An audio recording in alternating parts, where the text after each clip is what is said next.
ఎంతైనా మలయాళం మూవీస్ అయితే ఒక రేంజ్‌లో అయితే ఉంటాయి. మరి అలాగే రిలీజ్ అయిన ఈ 'గోల్డ్ మ్యాన్' స్టోరీ అయితే చాలా డిఫరెంట్‌గా అయితే తీశారు. మన బసిల్ జోసెఫ్ గారైతే ఒక గోల్డ్ జ్యువెల్లరీ షాప్‌లో ఏజెంట్‌గా అయితే వర్క్ చేశాడనమాట. మరి అలాగే ఎవరికైతే పెళ్ళికి నగలు కావాలో వారికి నగలు ఇచ్చి వారి కట్న కానుకలతో తానైతే డబ్బులైతే తీసుకుంటాడు.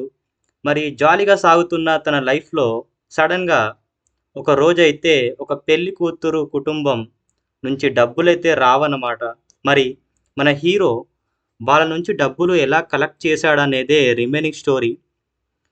అలాగే డిఫరెంట్ కాన్సెప్ట్‌తో తీసిన ఈ మూవీ అయితే ఫస్ట్ హాఫ్ కామెడీతో స్టార్ట్ అయిన ఈ మూవీ సెకండ్ హాఫ్‌లో చాలా ఎంగేజింగ్‌గా కొన్ని సీన్స్ అయితే చాలా బాగా అనిపించాయి.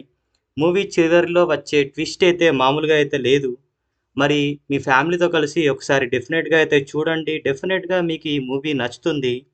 నేనైతే 3/5 రేటింగ్ అయితే ఇస్తున్నాను. మరిన్ని రివ్యూస్ కోసం నా ఛానల్‌ని సబ్స్క్రైబ్ అయితే చేసుకోండి.